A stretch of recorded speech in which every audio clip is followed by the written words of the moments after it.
আমরা সূরা হাশর থেকে আজকে আলোচনা শুনব। এখান থেকে আমরা একটা আয়াত তেলাওয়াত করেছি, সূরা হাশরের 18 নম্বর আয়াত। যতটুকু সময় পাই আমরা এখান থেকে বিস্তারিত জানার চেষ্টা করব আল্লাহ রাব্বুল আলামিন আমাদেরকে এই আয়াতে আমাদের জন্য কি মেসেজ দিয়েছেন। শুনবেন তো ইনশাআল্লাহ? সকলে আমার সঙ্গে তেলাওয়াত করেন। আউযু বিল্লাহি মিনাশ শাইতানির রাজিম। বিসমিল্লাহির রাহমানির রাহিম। ইয়া আইয়ুহাল্লাযীনা আমানু তাকুল্লাহা ওয়াল তানজুর নাফসুম মা কদ্দামাত লিগাদ। জোরে বলুন আল্লাহু আকবার। কোরআনুল কারীমের 59 নম্বর সূরার 28 নম্বর পারার 7 নম্বর পৃষ্ঠার 18 নম্বর আয়াত, তাফসীর ইবনে কাসিরের 17 নম্বর খণ্ডের 420 নম্বর পৃষ্ঠার তাফসীর। আল্লাহ রাব্বুল আলামিন বলছেন, ইয়া আইয়ুহাল্লাযীনা আমানুত্তাকুল্লাহ। আল্লাহ প্রথমত ডাক দিয়েছেন কাদেরকে? ইয়া আইয়ুহাল্লাযীনা আমানু। কাদেরকে?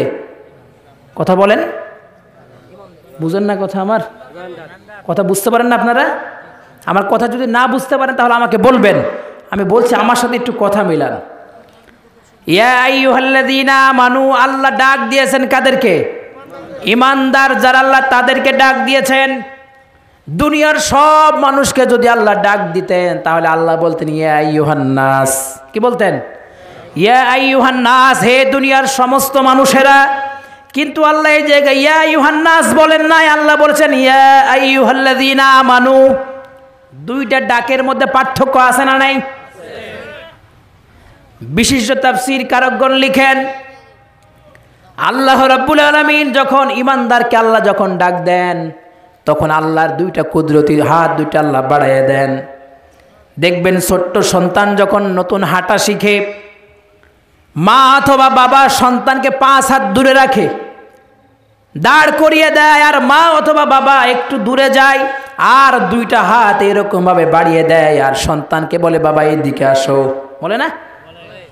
এই যে দুইটা হাত মা বাড়িয়ে দেয়, এই দুইটা হাত বাড়ানো এটা শাসনের নাকি আদরের?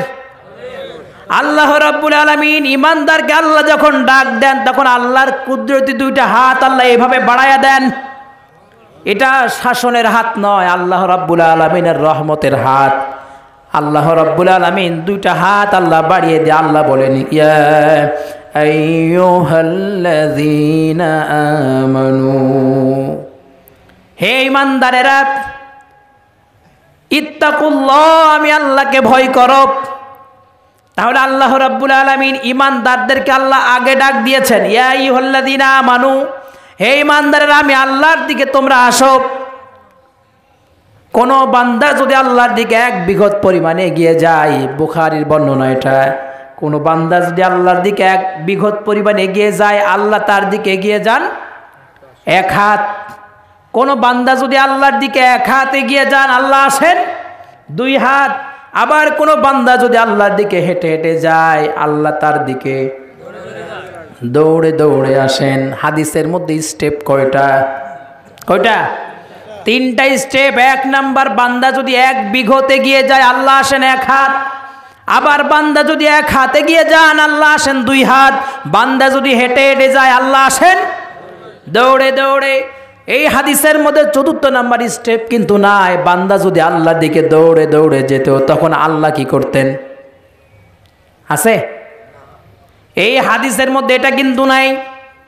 আমার ভাইয়েরা, প্রত্যেকটা সাহাবীর জীবনী দেখেন, প্রত্যেকটা সাহাবী দুনিয়াতে বেঁচে থাকাকালীন অবস্থায় আল্লাহর দিকে তারা হেঁটেছেন নাকি দৌড়িয়েছেন?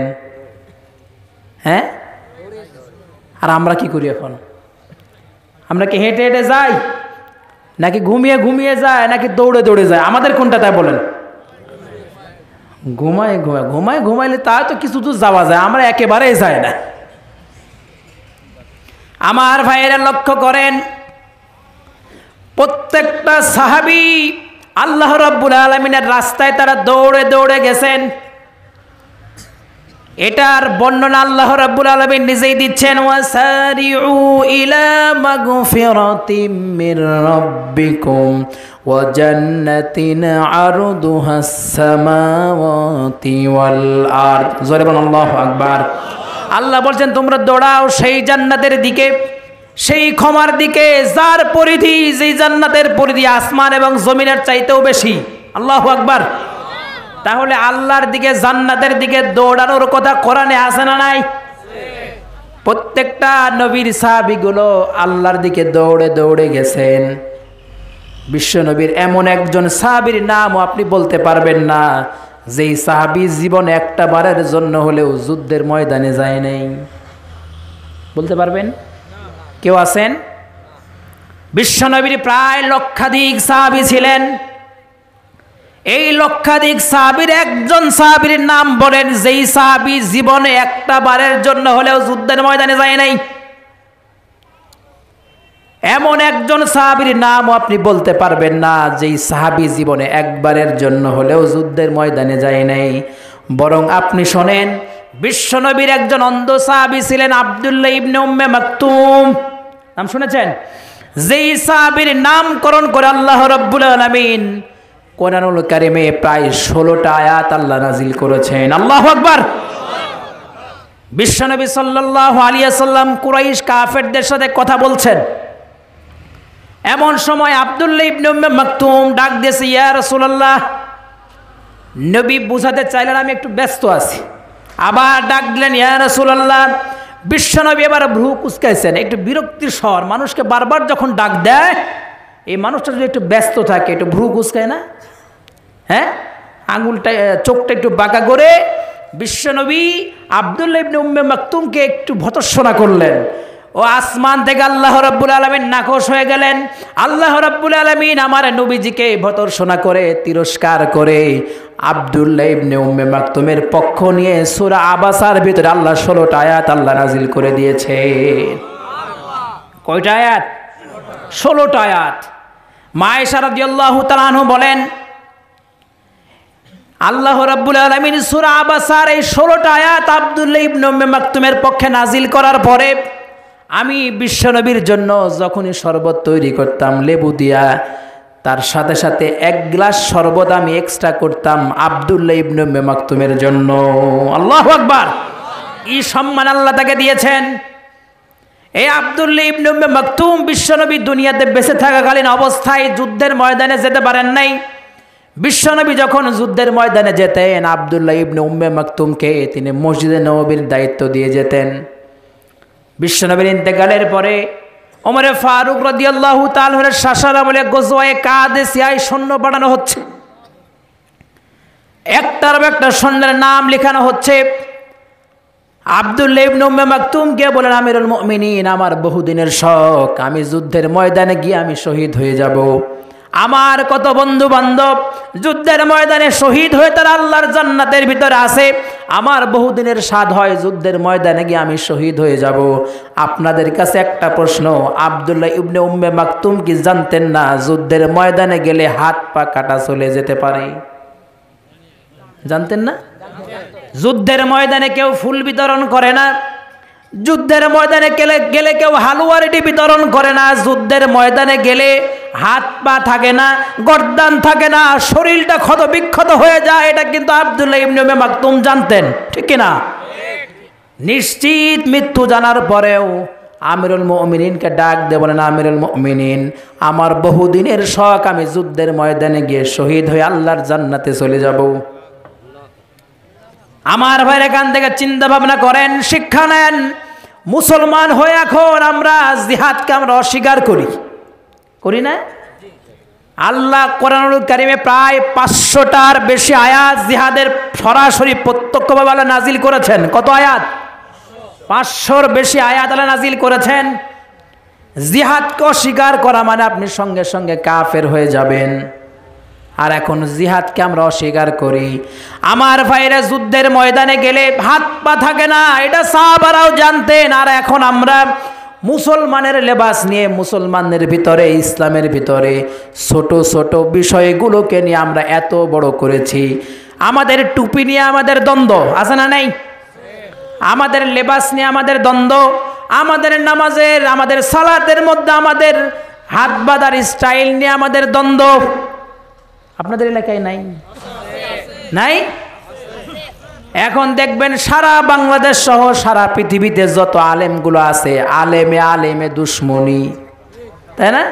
আর কাফেরে কাফের দোস্তি এখন আছে না নেই? আলেমে আলেমে বিভেদ এখন, জালেমে জালেমে দোস্তি।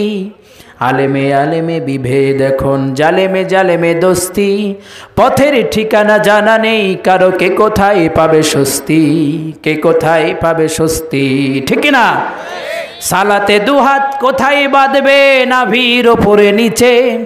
আমিন বলবে চুপি সারে নাকি সজরে আওয়াজ ফুকে, ঠিক না? এলাকায় নাই? সালাতে দুহাত কোথায় বাঁধবে, নাভির ওপরে নিচে। আমিন বলবে চুপি সারে নাকি সজরে আওয়াজ ফুকে। ফরজ নিয়ে তো মারামারি নেই, নফলে সফল ডুব। ফরজ নিয়ে তো মারামারি নেই, নফলে সফল ডুব।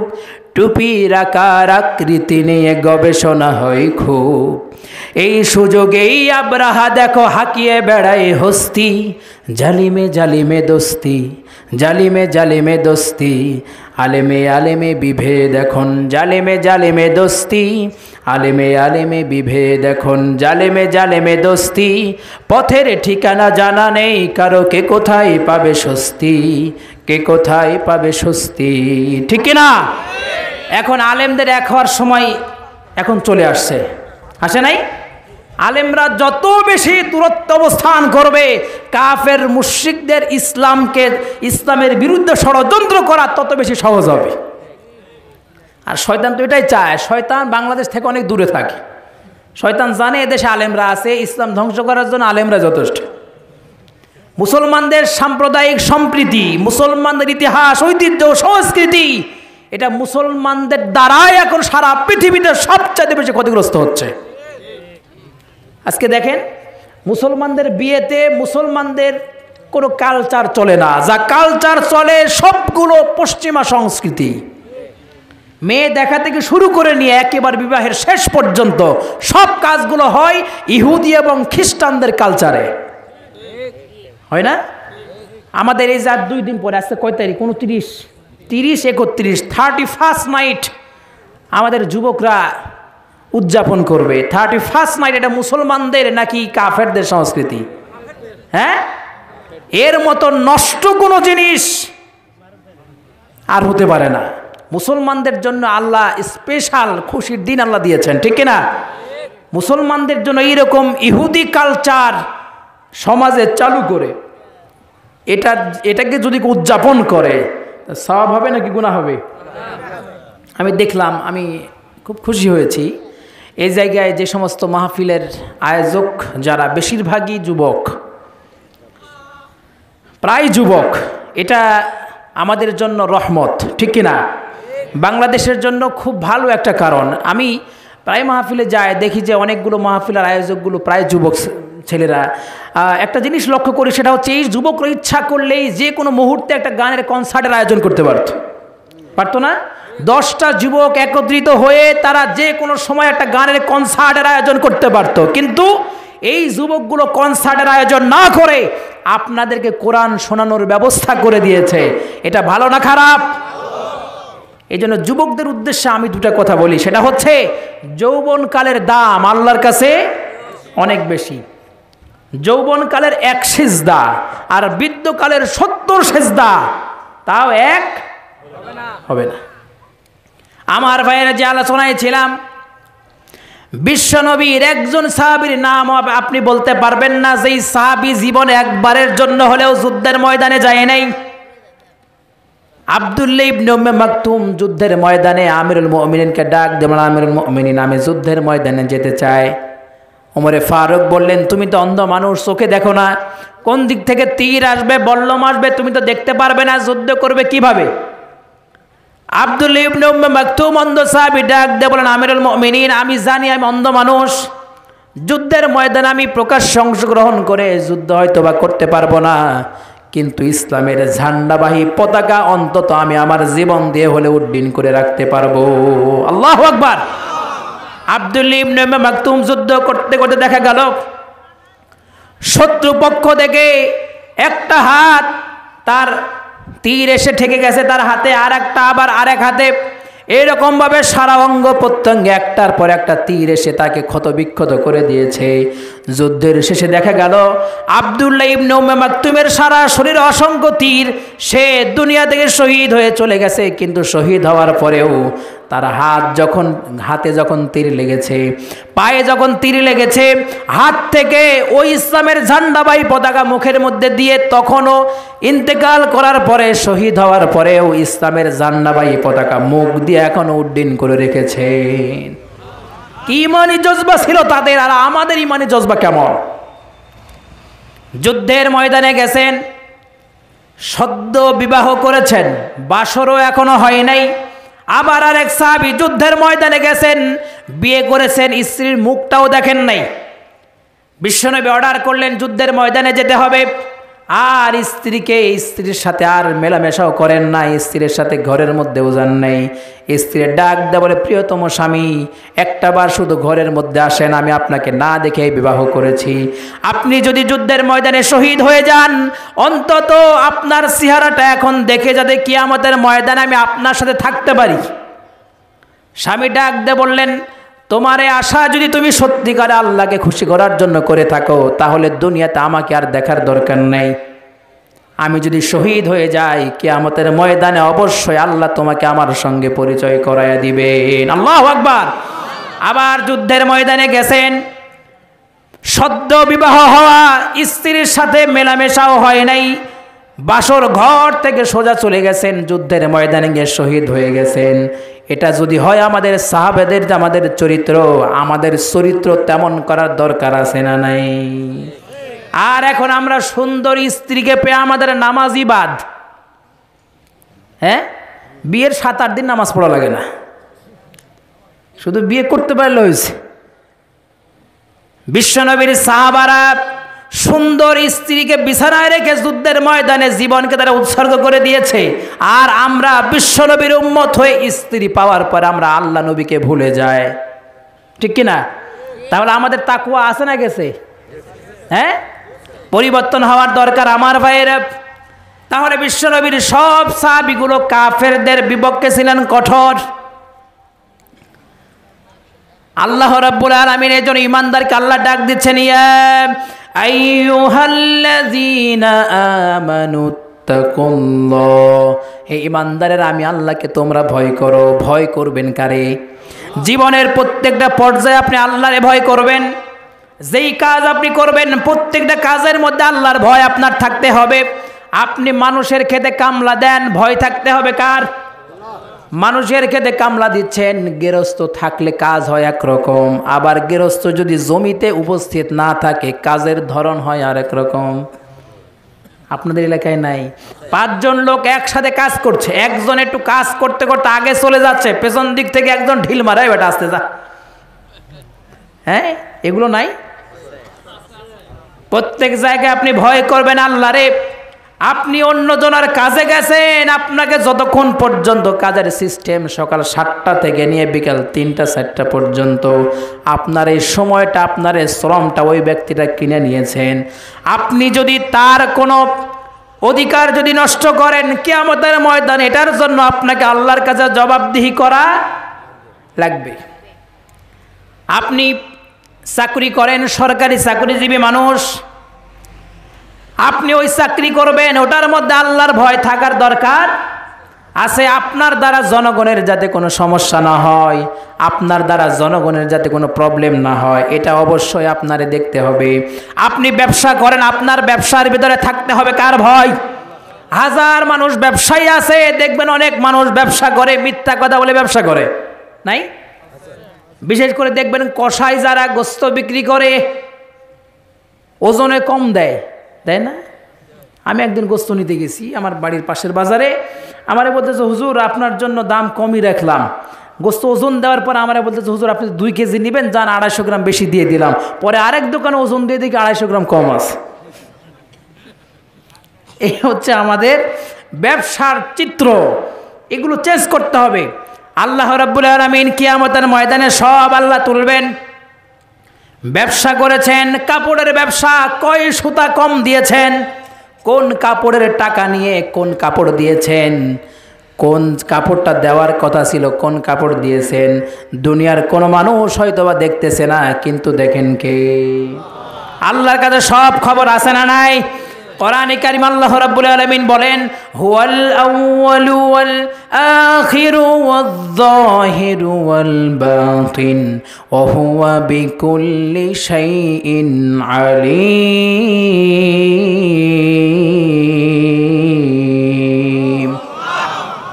আল্লাহ রাব্বুল আলামিন বলেন, প্রথমেও আমি, শেষেও আমি, গোপনেও আমি, প্রকাশ্যেও আমি। যেখানে তুমি বান্দা কিচ্ছু দেখো না, সেখানে আমি আল্লাহ আছি। ঠিক কিনা? সব জায়গায় কে আছেন? আল্লাহ আছেন না নাই?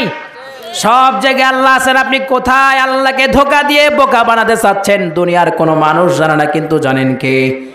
ব্যবসা করবেন, সেখানে আল্লাহর সন্তুষ্টি আপনার থাকতে হবে, আল্লাহর ভয় থাকতে হবে। আপনার খারাপ মালের ভিতরে ভালো মাল কয়েকটা মিশ্রিত করে আপনি ভালো জিনিসের দামে আপনি দাম নেবেন, এটা কখনো হতে পারে? ওয়াল ওয়াজনু ইয়াউমাইযিনিল হক। খবরদার, আপনি এই সমস্ত কাজগুলো করতে পারবেন না। এমন অনেক মানুষগুলো আছে ওজনে কম দেয়, কম দেয় না। আবার দেখবেন দাড়ি পাল্লায় যখন ওজন করে, একটা দাড়ি পাল্লার তলায় কিছু আছে। আমি বাইতুল মুকাররমে গত 1 বছর আগে 1 কেজি খেজুর নিয়েছিলাম। 1 কেজি খেজুর নেওয়ার পরে দেখলাম যেই ঠোসে আমাকে খেজুর দিয়েছে, ওই কাগজের ঠোসের নিচে এত বড় একটা কাঠ ভিতরে গুজে দেওয়া আছে। তার মানে কি, কাঠ যদি তার ভিতরে থাকে ওজন বাড়বে না কমবে? বাড়বে না? এটা, এই ব্যবসা হালাল না হারাম? হারাম। আবার দেখবেন গরম মশলা যারা বিক্রি করে, গরম মশলা চিনেন না? মশলা যারা বিক্রি করে দেখবেন 50 টাকার মশলা দেওয়ার সময় বড় বড় ঠোস দেয়। হ্যাঁ, 4000 টাকা কেজি যদি মশলা হয়, তাহলে আপনার এই কাগজটা যে দিয়ে দিল, কাগজটাও 4000 টাকা কেজি। এটা হালাল না হারাম? এগুলো ভেবে দেখেছেন কখনো? আপনার সারা দিন আপনি ব্যবসা করছেন, মাত্র কয়েকটা টাকার জন্য আপনার সারা ইনকামটাই হারাম। অথচ কোরআনুল কারীম আল্লাহ রাব্বুল আলামিন বলেন, ইয়া আইয়ুহাল্লাযীনা আমানু কুলু মিন তাইয়্যিবাতি মা রাযাকনাকুম ওয়াশকুরু লিল্লাহি ইন কুনতুম ইয়্যাহু তা'বুদুন। জোরে বলুন আল্লাহু আকবার। সূরা বাকারার 175 নম্বর আয়াত। আল্লাহ রাব্বুল আলামিন বলেন, ইয়া আইয়ুহাল্লাযীনা আমানু, হে ঈমানদারেরা, কুলু মিন তাইয়্যিবাত, তোমাদের জীবিকাগুলোকে আগে হালাল করো। ওয়াশকুরু লিল্লাহ, এরপর আমি আল্লাহর শুকরিয়া আদায় করো। ইন কুনতুম ইয়াহু তা'বুদুন, যদি তোমরা আমার ইবাদত করতে যদি রাজি থেকে থাকো, তাহলে 1 নম্বর আল্লাহ শর্ত দিয়েছেন, তোমাদের জীবিকা, তোমাদের যে রিজিক, সেটা হতে হবে হালাল। সেটা কি? হালাল। এখন আমাদের জীবিকা যেটা আমরা অর্জন করি, এই জীবিকা এখন হালাল না হারাম? প্রায়গুলোই হারাম। আমরা যতটুকু ডান হাতের ইনকাম আমাদের যতটুকু আছে, বাম হাতের ইনকাম তার চাইতেও বেশি। আর মেয়ের বাবা যারা আছে, একটু মনোযোগ সহকারে শোনেন, ডান হাতের ইনকাম যার যত আছে, বাম হাতের ইনকাম যদি বেশি না হয়, মেয়ের বাবাও তার সাথে বিয়ে দিতে চায় না। নাই? ছেলে কি করে? ছেলে থানার ওসি, ইনকাম কত? থানার ওসি হলেও বাবারে বাবা, সরকারি বেতন যত, তার 20 গুণ আরো জনগণের পকেট কেটে টাকা নিয়ে আসে। ছেলে কি করে? সরকারি কর্মকর্তা, কর্মচারী। এবার যিনি তার মেয়েকে তার সাথে বিবাহ দিবেন, মনে মনে চিন্তা করেন, না জানি আমার মেয়ে কতই সুখে থাকবে। আপনার মেয়ে সুখে থাকে না। যার সাথে আপনি বিয়ে দিতেন সে আস্ত একটা কসাই। ঠিক কিনা? তার বাড়ির মধ্যে রহমত নাই। দেখবেন যত রহমত এই এলাকার মধ্যে, গ্রামের মধ্যে, সারা বাংলাদেশের মধ্যে সবচাইতে কম বেতন যাদের, তারা হচ্ছে মসজিদের ইমাম আর মুয়াজ্জিন। আপনাদের এলাকার ইমাম মুয়াজ্জিনদের বেতন মনে হয় বাংলাদেশের সবচাইতে বেশি। হ্যাঁ, কত? কয় হাজার? 3000, তাও 6 মাস বাকি। যেই দিন ইমামের বেতন দেওয়ার দিন আসে সেই দিন ক্যাশিয়ার সাহেব বাড়িতে থাকে না। এই হলো আমাদের অবস্থা। এরপর ইমাম সাহেবকে জিজ্ঞাসা করবেন, ইমাম সাহেব কেমন আছেন? টাকা পয়সা যদিও নাই, সংসারটা যদিও টানা পড়েনে চলে, কিন্তু এরপরে আল্লাহর সন্তুষ্টির ভিতরে আছে না নাই? দেখবেন একজন বিশাল একজন মানুষ, ভালো স্তরের একজন মানুষ, অনেক লক্ষ লক্ষ টাকা ইনকাম করে, কিন্তু জিজ্ঞাসা করবেন কেমন আছেন, বলবে ভালো নাই, ভালো নাই, এই সমস্যা ওই সমস্যা। কিন্তু আলেমদের কাছে আল্লাহর রহমত বেশি। আর মেয়ের বাবা যারা, তারা আবার যদি তার মেয়ের যদি বিবাহ উপযুক্ত হয়, আর যদি কোনো হুজুর ছেলের সাথে বিয়ে লাগে, তার আগেই রিজেক্ট না, যে না রিক্সাওয়ালার সাথে বিয়ে দেবে, কিন্তু কোনো হুজুরের সাথে বিয়ে দিতে পারে না। এই হলো আমাদের বাবাদের, আমাদের সমাজের মেয়ের বাবাদের একটা চরিত্র। টাকা পয়সা দেখে বিয়ে দিচ্ছেন, 1 বছর পরে ওই ছেলে টাকার জন্যই আপনার মেয়েকে মেরে ডিভোর্স দিয়ে দিচ্ছে। বেশিরভাগ ডিভোর্সের ঘটনা ঘটে গরিবের বাড়িতে নাকি ধনীর বাড়িতে? হ্যাঁ, ধনীর বাড়িতে ডিভোর্সের ঘটনা সবচাইতে বেশি। আর মেয়ের বাবার এটা বুঝে না। আর বিয়ে যখন হয় তখন তো বিয়েটা আমাদের সমাজে সহজ না কঠিন? কঠিন। বিয়েটা আমাদের সমাজে সবচেয়ে কঠিন। কারণটা হচ্ছে, বিয়ে যখন দিতে যাবে দেনমোহরের ঝুলি এত বড়। কত বড়? এত বড়। কয় লাখ? 10 লক্ষ টাকা দেনমোহর। ও জীবনেও পরিশোধ করার ক্ষমতা নাই। ওর সারা বছরের ইনকাম 80,000 টাকা, আর ও দেনমোহর করে রেখেছে 12 লাখ টাকা। পরিশোধ করতে পারবে? ওর যতটুকু পরিশোধ করার ক্ষমতা আছে, 5,000, 10,000, 20,000, 25,000, 50,000, 1 লক্ষ টাকা, তার যতটুকু সামর্থ্য আছে ততটুকু দেনমোহর বেঁধে দেন। এই দেনমোহর বেশি ধরার কারণে অনেক ছেলে পর্যন্ত এখন বিবাহ করার সাহস করে না। ঠিক কিনা? এটা এখন আমাদের সমাজে এখন ঘটছে। কারণ কি? দেনমোহরটা বেশি করার কারণ কি? কারণটা হচ্ছে, মেয়ের বাবা চিন্তা ভাবনা করে প্রথমেই, দেনমোহর যদি বেশি হয় তাহলে ছেলে আমার মেয়ের দিকে তাকায় একটু ভয় করবে, যে দেনমোহর বেশি, এর কথা বলা যাবে না, যদি ডিভোর্স দিই 5 লক্ষ টাকা দেওয়া লাগবে। তাহলে মেয়ের বাবা ওই সংসারটা শুরু হওয়ার আগেই ডিভোর্সের চিন্তা ভাবনা তার মাথার মধ্যে নিয়ে আসছে। তাহলে ওই সংসারের মধ্যে জীবনেও আল্লাহর রহমত থাকার কথা। সংসারে সুখ যদি আসে 5,000 টাকা দেনমোহরেও আসে, ঠিক কিনা? আর যদি সুখ না থাকে 1 কোটি টাকা দেনমোহর দিলেও আপনার মেয়ের সাথে সেই ছেলের বিবাহ জীবনেও টিকবে না। বিবাহটাকে সহজ করেন। আমাদের সমাজে বিবাহ হয়েছে কঠিন, আর জেনা হয়েছে সহজ। একটা বিবাহ করার জন্য 4 লাখ, 5 লাখ, 3 লক্ষ টাকা প্রয়োজন হয়, কিন্তু জেনা করার জন্য মাত্র 50 টাকা। তাহলে বিয়েটা কঠিন আর জেনাটা সহজ। সব জায়গায় আল্লাহর ভয় করেন। যে যে জায়গায় আছেন, ইমাম সাহেব যারা আছেন আল্লাহকে ভয় করে মেম্বারে কথা বলেন। সভাপতি সাহেবকে ভয় করে আপনি কথা বলবেন না, কিয়ামতের ময়দানে আল্লাহ আপনার জিহ্বার আগুনের কেসি দ্বারা কাটবে। আপনি ইমামতি করাকালীন অবস্থায় যত কথা বলবেন সবগুলো হবে কার জন্য? বাংলাদেশ সহ সারা পৃথিবীর কোনো ইমাম কোনো তার মুসল্লির রক্তচক্ষুকে ভয় করে কথা বলতে পারবে? যা বলবে সব কার কথা? আল্লাহর কথা। এই জন্য ইমামদের ভিতরে তাকওয়া থাকতে হবে। বক্তা যখন ওয়াজ করবে, বক্তার ভিতরেও তাকওয়া থাকার দরকার আছে না নাই? বক্তার ভিতরেও তাকওয়া থাকতে হবে। সে যতগুলো কথা বলবে কোরআন এবং সুন্নাহ অনুযায়ী কথা বলতে হবে। আজগুবি ফাউল সব কথাবার্তা বলে জনগণকে বিভ্রান্ত করা যাবে? আমাদের আলেমদের স্বভাব এখন ওই রকম, ছোটোখাটো বিষয় নিয়ে মানুষের মাঝে প্যাঁচ লাগায়, আছে না নাই? এই 2 দিন আগে একজন আলেম বলেছেন 5 কলি টুপি নাকি শিয়াদের টুপি হয়েছে। এই কথা বলার পরে 5 কলি টুপি যারা ব্যবহার করে তারা এখন নরম না গরম? তারা কি এখন পক্ষে বলবে না বিপক্ষে বলবে আলেমের? অবশ্যই বিপক্ষে বলবে। তাহলে সমাজে ফিতনা বাড়লো না কমলো? সমাজে বেড়ে যাচ্ছে। আলেমদের মাধ্যমেই সমাজে ফিতনা সবচাইতে বেশি ছড়িয়ে যাচ্ছে। সব জায়গায় আল্লাহর ভয়, আলেমদের মাঝে আল্লাহর ভয়। কৃষকের মাঝে আল্লাহর ভয়, চাকরিজীবীর মাঝে আল্লাহর ভয়, যেই যে ব্যবসা করবে ব্যবসায়ের মধ্যে আল্লাহর ভয়। মহিলারা যারা আছেন আপনাদের ভিতরে আল্লাহর ভয়টা থাকতে হবে। স্বামীর অবর্তমানে কার সাথে মোবাইলে চ্যাট করছেন দুনিয়ার কোনো মানুষ জানে না, কিন্তু জানেন কে জানেন? স্বামী বিদেশে থাকে, 2 বছর 3 বছর 4 বছর বাসায় আসে না। এই সুযোগে এই মহিলা পরকীয়া প্রেমে লিপ্ত থাকে।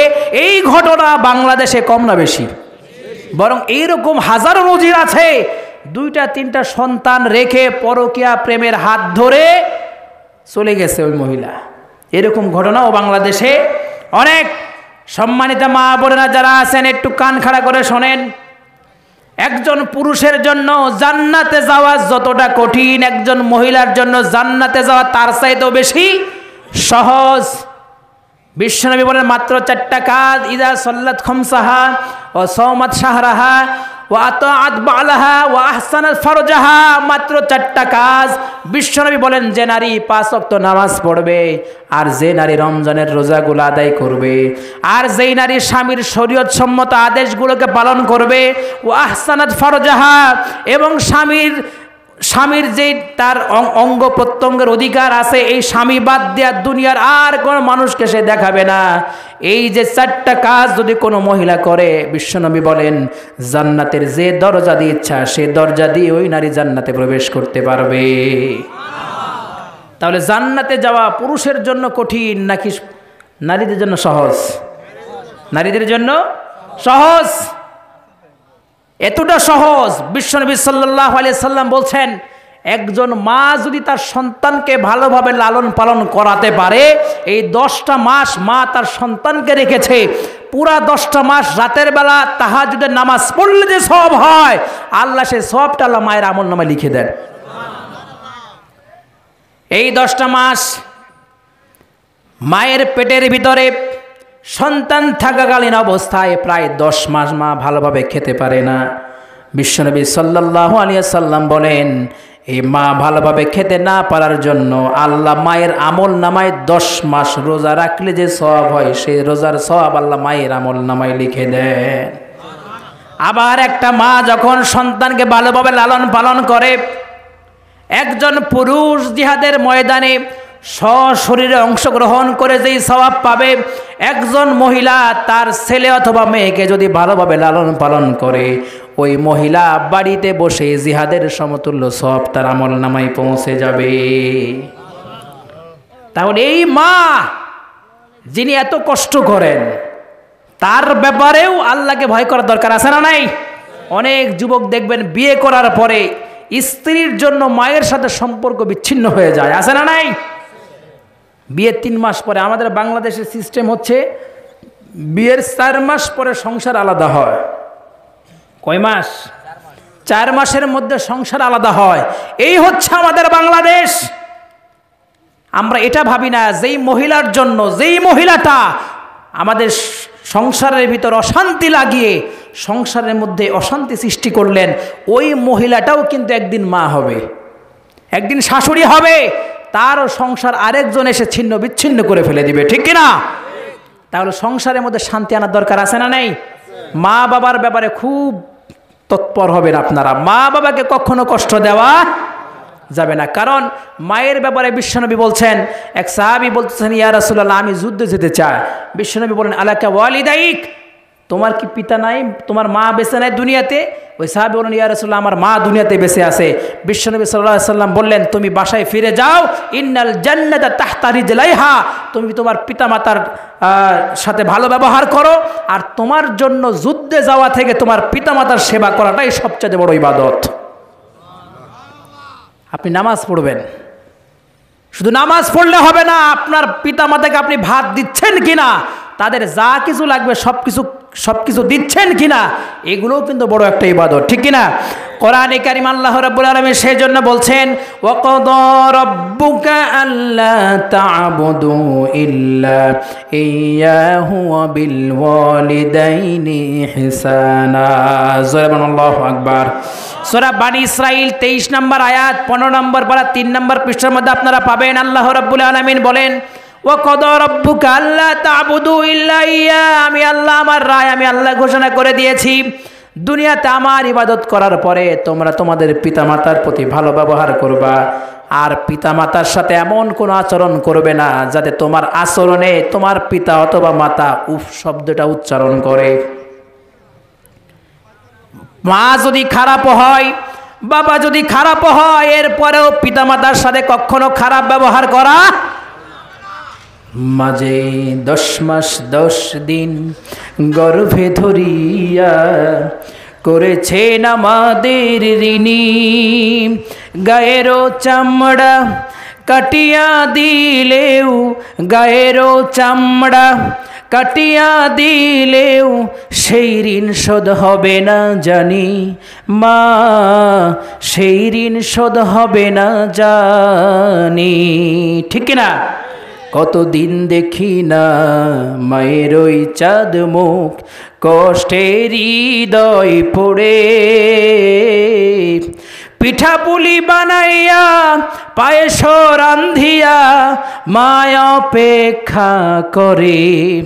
হাজারো ব্যস্ততা অবসর পাই কোথা, হাজারো ব্যস্ততা অবসর পাই কোথা, তাই তো হয়নি যাওয়া গায়ের বাড়িতে। মাঝে 10 মাস 10 দিন গর্ভে ধরিয়া করেছেন আমাদের ঋণী, গায়েরও চামড়া কাটিয়া দিলেও সেই ঋণ শোধ হবে না জানি মা, সেই ঋণ শোধ হবে না জানি, ঠিক কিনা? পিতা মাতা যাদের মারা গেছে আল্লাহ যেন প্রত্যেককে জান্নাতুল ফিরদাউসের মেহমান বানায় দেন, যারা বলেন আমিন। একটা মানুষ সর্বোচ্চ 20 ইউনিট ব্যথা সহ্য করতে পারে। কয় ইউনিট? 20 ইউনিট।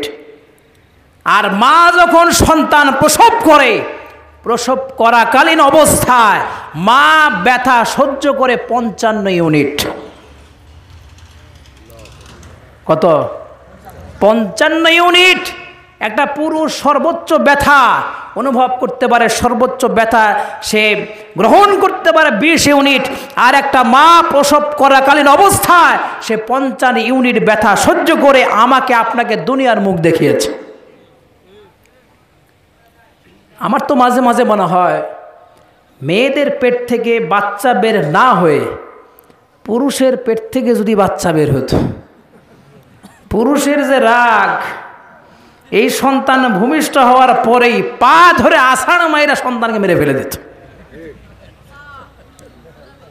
লিতাসকুনু ইলাইহা ওয়া জাআলা বাইনাকুম মাওয়াদ্দাতান ওয়া রাহমা, মায়ের মনের ভিতরে আকস্মিক একটা মমতা আল্লাহ রাব্বুল আলামিন তৈরি করে দিয়েছেন। আল্লাহু আকবার। 10 মাস মা কষ্ট করেছে, এরপরে সন্তানের মুখটা যখন মা দেখে এক নিমিষের মধ্যে সব কষ্ট মা সব ভুলে যায়। সব অবস্থায় ভয় করবেন কারে? আল্লাহ রাব্বুল আলামিন। এই জন্য আয়াতের প্রথম অংশে আল্লাহ বলছেন ইয়া আইয়ুহাল্লাযীনা আমানুত্তাকুল্লাহ, হে ইমানদারেরা আমি আল্লাহকে ভয় করো। ওয়াল তানজুর নাফসুম মা কদ্দামাত লিগাদ, আর প্রত্যেকটা প্রাণ যেন ভেবে দেখে সে আগামীকালের জন্য সে কি সঞ্চয় করেছে। আগামীকাল বলতে কিয়ামতের দিন। এই দুনিয়াতে আমরা এখন আছি, এমন একটা সময় আসবে আমরা আর দুনিয়াতে থাকবো না।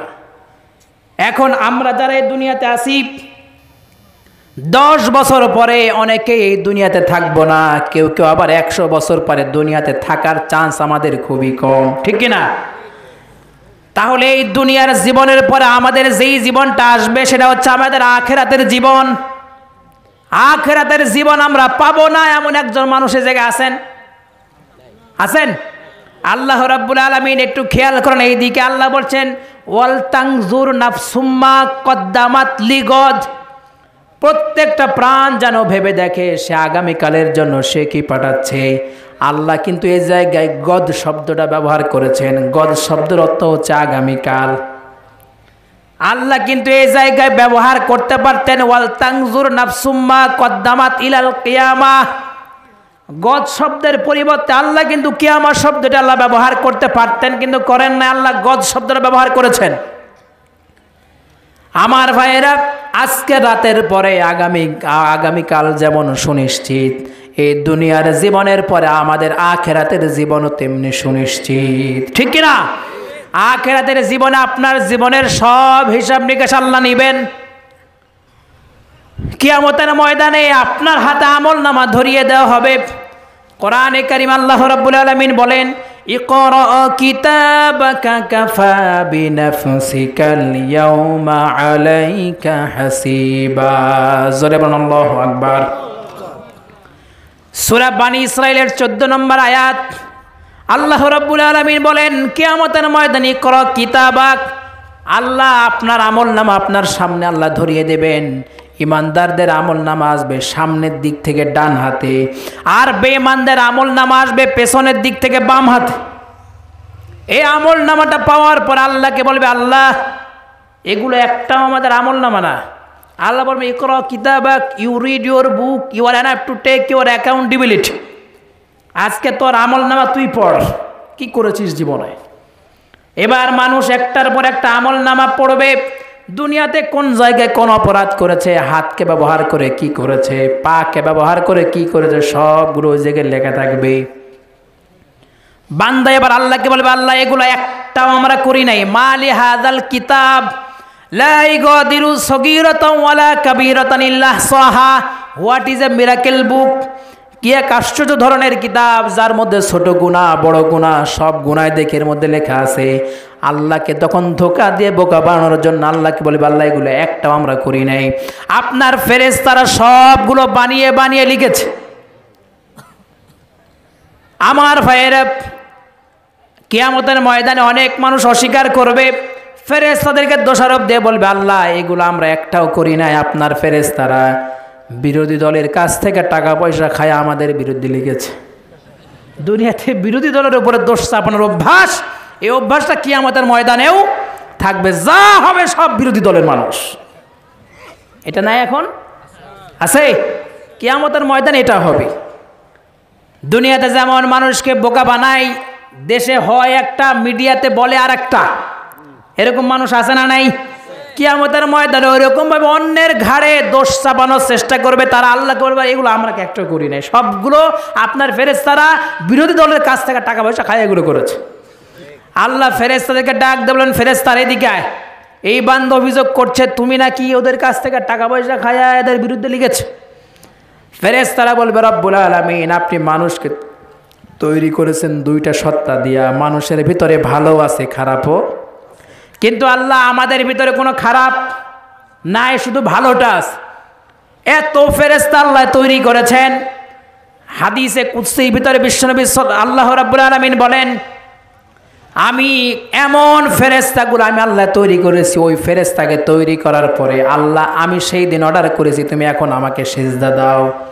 হাত্তা আমুরাকুম মাররাতান উখরা, পরবর্তী নির্দেশ না দেওয়া পর্যন্ত ওই ফেরেশতারা কোটি কোটি বছর ধরে আল্লাহর সিজদা করছে। পরবর্তী নির্দেশ না দেওয়া পর্যন্ত তারা সিজদা থেকে মাথাও তুলতে পারবে না। তাহলে ফেরেশতারা আল্লাহ যা বলেন সেটাই করেন। কিরামান কাতিবিনা ইয়ালামুনা মা তাফআলুন। আমাদের দুই কাঁধে দুইজন ফেরেশতা আছে, নাই? নাম কি? আপনার বাবাই কইছেন নাম কিরামান কাতিবিন, কোন ফেরেশতার নাম নয়। কিরামান কাতিবিন কোন ফেরেশতার নাম নয়। কিরামান কাতিবিন মানে হচ্ছে সম্মানিত লেখক বৃন্দ। আমাদের জানার অনেক ভুল আছে, ইসলামের আকীদাগুলো আমাদেরকে বুঝতে হবে। আমরা নাম বলি আজরাইল, আজরাইল নামে কোনো ফেরেশতা আছে নেই? হ্যাঁ, আজরাইল নামে কোনো ফেরেশতা নাই। কোনো তাফসীরের কিতাবে, কোনো হাদিসে আজরাইল নামটা উল্লেখ নাই। উল্লেখ আছে মালাকুল মাউত। মালাকুল মাউত আমরা ভুল জানি, এগুলো ভুল আমাদেরকে সংশোধন করতে হবে এখনই। আপনি জীবনে যা কিছু করেছেন, কিরামান কাতিবিনা ইয়ালামুনা মা তাফআলুন, সবগুলো সম্মানিত ফেরেশতারা সবগুলো একটার পর একটা লিখে দিয়েছে। সবগুলো কোথায় কি করেছেন সবগুলো তাদের কাছে হিসাব আছে।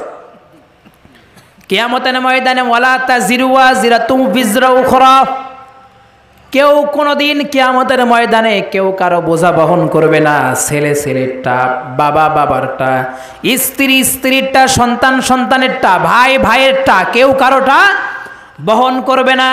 কিয়ামতের ময়দানে আজকে যেই সন্তানের জন্য আপনি এত আফসোস করেন, যেই সন্তানের জন্য আপনি দুনিয়াতে এত পরিশ্রম করছেন, যেই সন্তানের জন্য দুনিয়াতে তাকে স্টাবলিশ করার জন্য, পড়াশোনা শেখানোর জন্য দুনিয়াতে আপনি এত মানুষের খেটে কামলা দেন, চুরি করে হলেও তার পরীক্ষার টাকা পয়সা আপনি যোগান, কিয়ামতের ময়দানে এই সন্তান আপনার জাহান্নামে যাওয়ার কারণ হয়ে যাবে। কারণ কি? কারণটা হচ্ছে আমার ভাইয়েরা, যেই সন্তানকে আপনি দুনিয়াতে দুনিয়ার জীবনে প্রতিষ্ঠিত করার জন্য আপনি প্রতিযোগিতায় লিপ্ত ছিলেন, আখিরাতের কোনো কিছু শিখান নাই, না শিখিয়েছেন কোরআন, না শিখিয়েছেন হাদিস, মাদ্রাসায় পড়ান নাই, কিয়ামতের ময়দানে ওই সন্তান আল্লাহর কাছে আপনার বিরুদ্ধে মামলা দায়ের করবে। এটার দলিলও কোরআনে আছে না নাই? কোরআনে কারিম আল্লাহ রাব্বুল আলামিন সুস্পষ্টভাবে জবাব দিচ্ছেন, ক্বালু রাব্বানা আরিনাল লাযাইনি আদাল্লানা মিনাল জিন্নি ওয়াল ইনস নাজআলহুমা তাহতা আকদামিনা লিয়াকুনা মিনাল আসফালিন। জোরে বলুন আল্লাহু আকবার। আল্লাহ রাব্বুল আলামিনকে কিয়ামতের ময়দানে সন্তানেরা বলবে, ওই সমস্ত ছেলেরা বলবে, ক্বালু রাব্বানা, হে আমাদের প্রতিপালক, আরিনাল লাযাইনি আদাল্লানা মিনাল জিন্নি ওয়াল ইনস, মানুষের মধ্য থেকে এবং জিনেদের মধ্য থেকে তাদেরকে আমাদেরকে দেখায় দেন যারা দুনিয়াতে আমাদেরকে পথভ্রষ্ট করেছে। আমাদের পিতামাতা যারা আমাদেরকে ইসলাম শেখায় নাই, কোরআন শেখায় নাই, হাদিস শেখায় নাই, কোনো কিছু শেখায় নাই, ওই সমস্ত পিতামাতাদেরকে আমাদের কাছে দেখায় দেন। নাজআলহুমা তাহতা আকদামিনা লিয়াকুনা মিনাল আসফালিন। আজকে ওই সমস্ত পিতামাতাদেরকে আজকে আমরা জাহান্নামে, আমরা তো যাবই, আমাদের পায়ের তলে তাদেরকে না পিষে আমরা জাহান্নামে যেতে চাই না। তো যেই সন্তানের জন্য আপনি দুনিয়াতে এত আয়োজন করছেন, কিয়ামতের ময়দানে এই সন্তান আপনার মুখে লাথি দিয়ে আপনাকে জাহান্নামে পাঠিয়ে তারপরে সন্তান জাহান্নামে যাবে। আবার আল্লাহ বলেন, রব্বানা ইন্নাহুম আতিহিম দিফাইনি মিনাল আযাবি ওয়াল আনহুম লানান কাবীরা। সন্তান আল্লাহকে বলবে, আল্লাহ আপনি আমাকে জাহান্নামের আগুনে দেওয়ার পরে ঠিক যতটা কষ্ট দিয়েছেন, আমার পিতামাতাকেও আপনি জাহান্নামের আগুন ওইরকমভাবে কষ্ট দেন।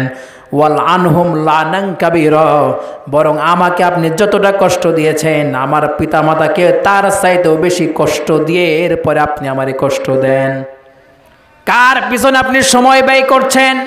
এই সন্তান যদি কিয়ামতের ময়দানে আপনার বিরুদ্ধে মামলা দায়ের করে, আপনার বাঁচার কোনো পথ আছে?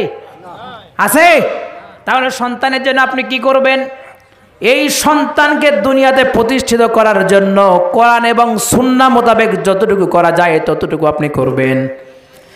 সেটা হচ্ছে আপনার সন্তান হাই স্কুলে পড়বে, কলেজে পড়বে, স্কুলে পড়বে, মাদ্রাসায় পড়বে, ডাক্তার হবে, ইঞ্জিনিয়ার হবে, ওসি হবে, এসপি হবে, ডিআইজি হবে, ডিসি হবে, কোনো আপত্তি নাই। কিন্তু ওই জায়গায় পাঠানোর আগে অন্তত পক্ষে ইসলামের মৌলিক জ্ঞানগুলো পার্শ্ববর্তী মাদ্রাসায় তার মাথার ভিতরে ঢুকাতে হবে, ঠিক কিনা? তার মাথার ভিতরে যদি আপনি ইসলামের মৌলিক জ্ঞানগুলো যদি না ঢুকান, আমার ভাইয়েরা, ওই সন্তান যত বড় ডিগ্রিধারী হবে তার চাইতেও বেশি শয়তান হয়ে যাবে, ঠিক কিনা? এই এত বড় মাদ্রাসা, মাত্র 14 জন 15 জন বাচ্চা পড়াশোনা করে। এই এলাকায় কি মুসলমান শুধুমাত্র এই কয়জন? আর নাই? আপনার সন্তান, আপনি বাবা হিসেবে আপনার সন্তানকে ইসলামী শিক্ষা দেওয়া নামাজের চাইতেও বড় ফরজ।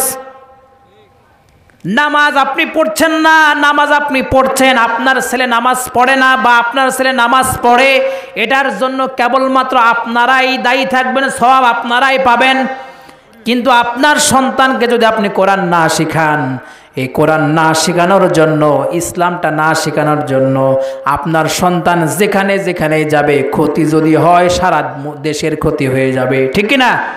ইসলামটা যেহেতু তার ভিতরে থাকবে না, ক্ষতি হলে সবার ক্ষতি হবে।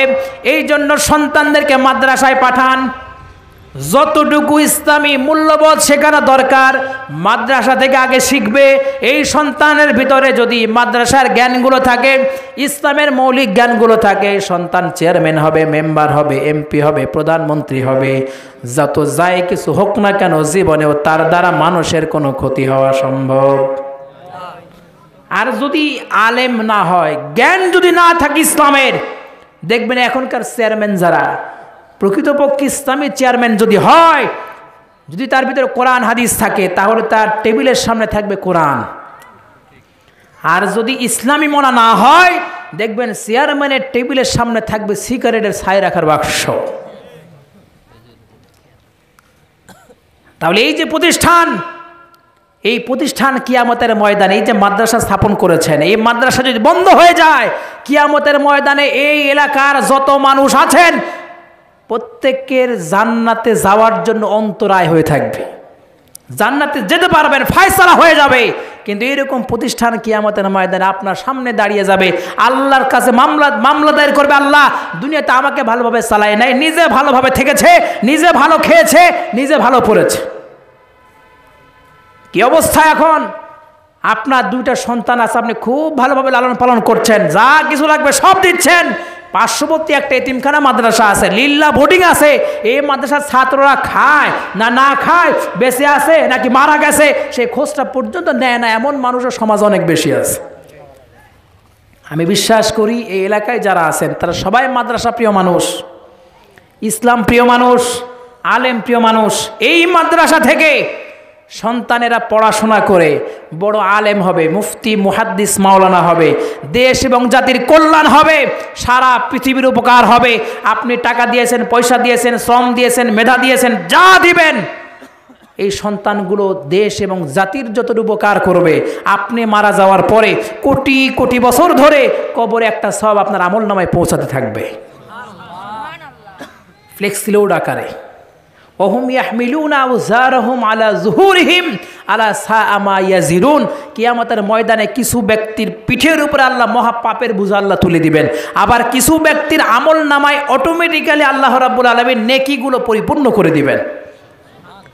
বান্দা জিজ্ঞাসা করবে, আল্লাহ এত নেকি আমার নাই, আমি তো জীবনে নামাজও পড়ি নাই। আল্লাহ বলবেন, বান্দা তুমি নামাজ পড়ো নাই ঠিক আছে, কিন্তু তোমার পার্শ্ববর্তী মাদ্রাসা ছিল, টাকা পয়সা দান করেছো, তোমার ধান ছিল ধান দান করেছো, পেঁয়াজ ছিল পেঁয়াজ দান করেছো, চাল ছিল চাল দান করেছো। ওই ছাত্ররা সেটা খাওয়ার পরে কোরআন শিখেছে, মুফতি মুহাদ্দিস মাওলানা হয়েছে, ইসলামের কথাগুলো সারা দেশে ছড়িয়েছে। ওই সন্তানের দ্বারা যত মানুষ উপকৃত হয়েছে, তুমি যেহেতু সামান্য টাকা পয়সা দিয়েছো, তোমার আমল নামায় অল্প অল্প করে আমল আসতে আসতে তোমার আমল নামাটাও পুরা হয়ে গেছে। আমি বিশ্বাস করি আপনারা যারা এই জায়গায় আসেন সব মাদ্রাসা প্রিয় মানুষ, কেউ উঠবেন না। এই মাদ্রাসার জন্য আপনাদের ধান উঠে চলে গেছে না? ধান, আচ্ছা, আপনারা ধানের একটু প্রতিশ্রুতি দেন, টাকা পয়সার প্রতিশ্রুতি দেন। এখন হয়তো অনেকে নিয়ে আসেন নাই, যারা নিয়ে এসেছেন তারা এদিকে নিয়ে আসেন, আর যারা টাকা পয়সা নিয়ে আসেন একটু প্রতিশ্রুতি দেন। ধনাঢ্যশালী ব্যক্তির কাছে গেছেন কিছু নেওয়ার জন্য, সবুজ ভাই 200 টাকা দান করেছে, তার দানকে আল্লাহ তুমি কবুল করে নাও। আমার ভাই একটু মনোযোগ সহকারে শোনে, ঈশ্বরচন্দ্র বিদ্যাসাগর একটা স্কুল প্রতিষ্ঠা করবেন এবং এই স্কুল প্রতিষ্ঠা করার জন্য কিছু টাকা পয়সা নেওয়ার জন্য তিনি তৎকালীন সময়ের ধনী একজন লোকের কাছে গেছেন যে তিনি যাতে কিছু পান। এখন তার কাছে যখন চাইছেন, ওই ধনী মানুষের প্রত্যেকটা বড় বড় মানুষের দেখবেন কিছু চামচা থাকে না? এখন চামচা বোঝাচ্ছে, হুজুর আপনি যদি এরে টাকা পয়সা দেন আর এই যদি বড় প্রতিষ্ঠান করে সব মানুষ শিক্ষিত হবে, তখন আপনার কথা কেউ শুনবে না। এই কথা চিন্তা করে রাজার মাথার ভিতরে উল্টা বুঝ দিয়ে দিয়েছে। কি নাম? মোহাম্মদ কবির ভাই 100 টাকা আল্লাহ তার দানকে তুমি কবুল এবং মঞ্জুর করে নাও। এখন রাজা এই কথাটা শোনার পরে মনে মনে চিন্তা করছে, আমার এলাকার মানুষ যদি সব শিক্ষিত হয়ে যায় তাহলে তখন তো আমার দাম থাকবে না।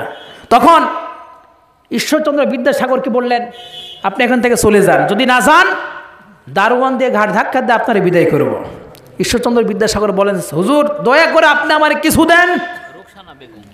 রুকসানা বেগম 100 টাকা, আরেক ছেলে 100 টাকা দান করেছে, আল্লাহ তার দানকে তুমি কবুল এবং মঞ্জুর করে নাও। আপনারা শুনতেছেন কথা? তো দয়া করে আপনি কিছু হলেও দেন। এখন রাজা ক্ষিপ্ত হয়ে গেছে, ক্ষিপ্ত হয়ে বলতেছে, যা তোরা দিচ্ছে। আমি পা থেকে স্যান্ডেল খুলে একটা স্যান্ডেল ঈশ্বরচন্দ্র বিদ্যাসাগরকে এভাবে মেরেছে। এখন ঈশ্বরচন্দ্র বিদ্যাসাগর তিনি ওই জুতা নিয়ে, একটা জুতা নিয়ে উনি রাস্তার মধ্যে হাঁটতেছেন। এখন চিন্তা ভাবনা করতেছেন যে রাজা আমারে শুধুমাত্র একটা জুতা দিল, এই জুতা দিয়ে আমি এখন কিভাবে প্রতিষ্ঠান করব। ভাবতে ভাবতে ভাবতে ভাবতে ঈশ্বরচন্দ্র বিদ্যাসাগর বিষয়টা কিন্তু স্যাম্পলই নিয়েছেন, আর রাজা অপমান করার জন্য জুতা দিয়েছেন। জুতা মানুষ কেন দেয়? অপমান করার জন্য। কিন্তু ঈশ্বরচন্দ্র বিদ্যাসাগর সেটাকে অপমান মনে করেন না। একটা জুতা নিয়ে চিন্তা করতে থাকলেন, এই জুতা দিয়ে কী করা যায়। মুসির কাছে গিয়ে বলতেছেন, মুসি ভাই, আমি তো একটা প্রতিষ্ঠান করতে চাই, তো এই প্রতিষ্ঠান করার জন্য আমার তো অনেক অর্থ দরকার। কিন্তু রাজার কাছে গেছিলাম, রাজা তো আমারে কিছু দেয় নাই, বরং একটা জুতা দিয়ে আমারে ওখান থেকে বিদায় করেছে। মুসি বলতেছে, স্যার, রাজা তো আপনার ভালো মনে জুতা দেয় নাই, আপনি আরেকটা চেষ্টা করবেন, সেটা হচ্ছে একটা জুতা দিয়ে তো কোনো কিছু হবে না, যদি রাজার আরেকটা জুতা যদি আপনি সংগ্রহ করতে পারেন, দুইটা জুতা বিক্রি করে কিছুটা হলেও আপনি টাকা পয়সা পাবেন, সেটা দিয়ে অন্তত একটা টিন কিনতে পারবেন। এবার ঈশ্বরচন্দ্র বিদ্যাসাগর আবার চলে গেছে। যাওয়ার পরে রাজাকে বলতেছেন, রাজা আমি আবার আসছি। রাজা তো আবার ক্ষিপ্ত।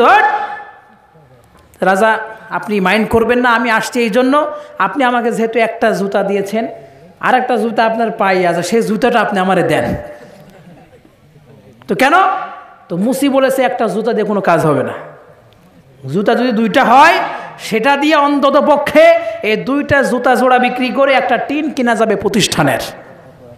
রাজা এবার মনে মনে চিন্তা করলেন, এই লোকটা প্রতিষ্ঠান করার জন্য এত তার দরদ, এত আগ্রহ, তিনি বললেন, আপনার প্রতিষ্ঠান করার জন্য যা খরচ হয় আমি একাই দিয়ে দেব।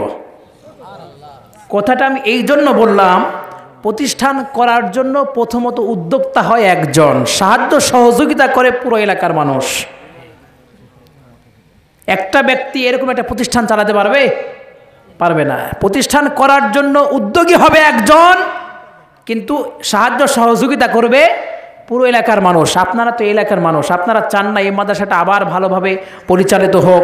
মাদ্রাসায় ছাত্র সংখ্যা যত বেশি হবে, মাদ্রাসায় দান আপনারা যত বেশি করবেন, তত বেশি মাদ্রাসা